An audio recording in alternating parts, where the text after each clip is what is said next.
ए भाई मूर्ति लेवे के बा। जा देख लो जन पसंद है तो ले लिया। हाय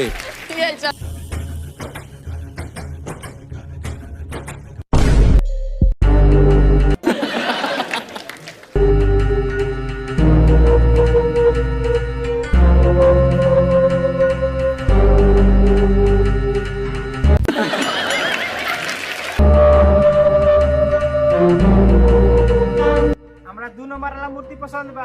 हाँ तो दाम तो 10,000 5,000 बायना दे दो आके ले जियो। ए भाई हमनी के पढ़ा लिखा ला लड़का है सर, कम दाम वाला बताबो। सबसे कम दाम के मूर्ति ये बा 2500 रुपए दाम बा। अच्छा भाई वही में कुछ कम कर दो। कुछ कम कर दो।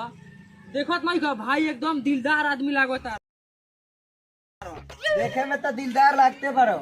देखे में ना भाई साचहू के दिलदार बाड़ 2500 एकदम करेक्ट। बोले बड़ा का अपने मुंह से कह दियो 500 का दे बोलो 2000 दे दलो तू लोग पढ़े लिखे लड़का पढ़लो 2000 ये भाई में तो सरस्वती माई के कृपा से टैलेंट कूट कूट के भरल बा। हम पानी के कुछ कहे के ना पड़ी। ई भाई अपने मुंह से कह दियन कि 2000 का दे बोलो 1500 रुपया दे के ले जा लो, कैसे तू लोग पढ़े लिखे वाला लड़का बारह लोग। आ बागे भूरी 1500 इतना जवार में इका खाली मूर्ति के बनावेला ना इनका खानी केहू ना बनावेला। यही से एजा सब लोग किने आवेला। जाजे से ना इनकर बाबुए के बाबू यही जा मूर्ति बेचत बेचत मर गइलन, इनकरो बाबू यही जा बेचत बेचत मर गइलन। अभी शुरू कइले बाड़ो तो के हमनी पुराना ग्राहक होई सन 1500 का ई भाई अपने मुंह से कह दियन 1000 में ले जालो तू लोग पढ़े लिखे लइका हवलो। और दिखाइए। बात बुरी 1000 ये भाई के चुप चुप तेरा माई एगो काम कर साला तनी के फ्री में ले जा सो। हम कहलिए नु कि भाई बहुत दिलदार आदमी बड़ा हमनी के फ्री में देता उठाओ सब।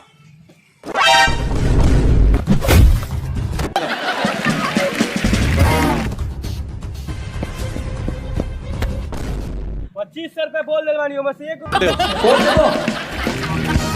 रुपए हिली तो यहाँ मूर्ति ना मिली। काहे कि हम निमन आदमी ना माहा तो गला आदमी है।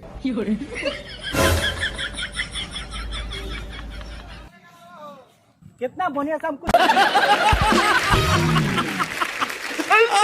कम कराओ तुम नहीं है एकनी के साला बीच में दोगला दिमाग लगा देला हो सब पैसा मूर्ति जी में लाग जाई। तो पूजा पाठ में का लागी तो का बोल बा 2 दिन टाइम बा। चलो से घरे घरे चंदा मांग लो सो चलो सो।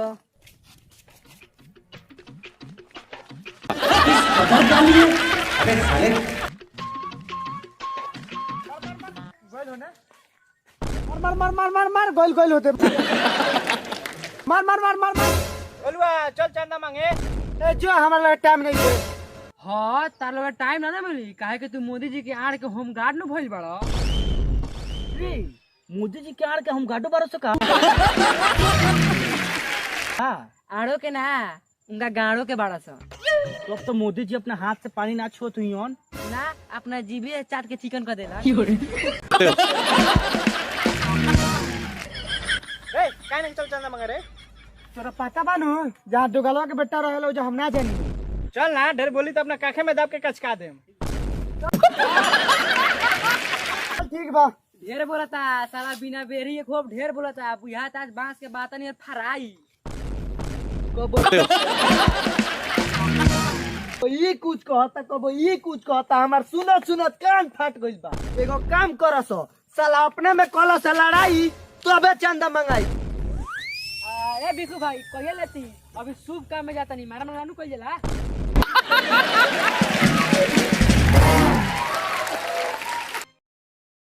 ना ना ते कहिए ले कैसे तोरा ढेर गर्मी हो गई। साला एक फाइट मारी तो जौनो हड्डी बतौन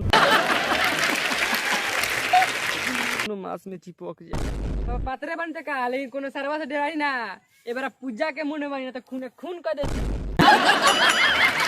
हाय चल चल खूने खूनू करी कि ते सब पता बा।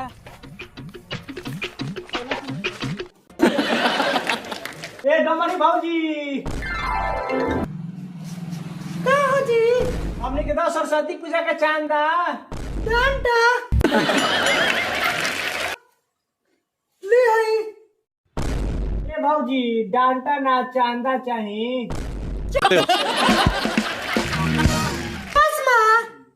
चश्मा का दुकान हो। बाप के नाम ढेरी बेटा के नाम बेरी सारा चांदा ना मांगे ना मांगे जला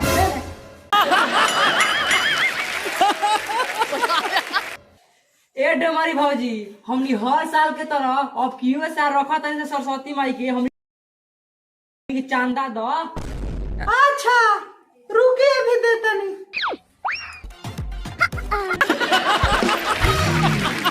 एकदम कर...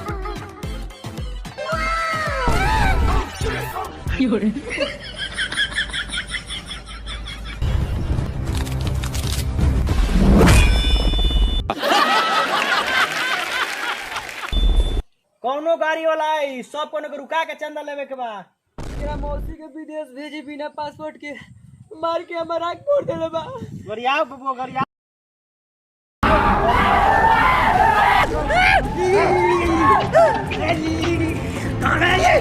बाबा इसमें तुम्हारा हाथ है। बुखारी चेक के नाम पर 5 से 51 रुपए के चंदा काटा सो कैसे इनकर सरकारी नौकरी बा। और काट इनका बाबूजी का पढ़ाओ नौकरी हमार भइल बा।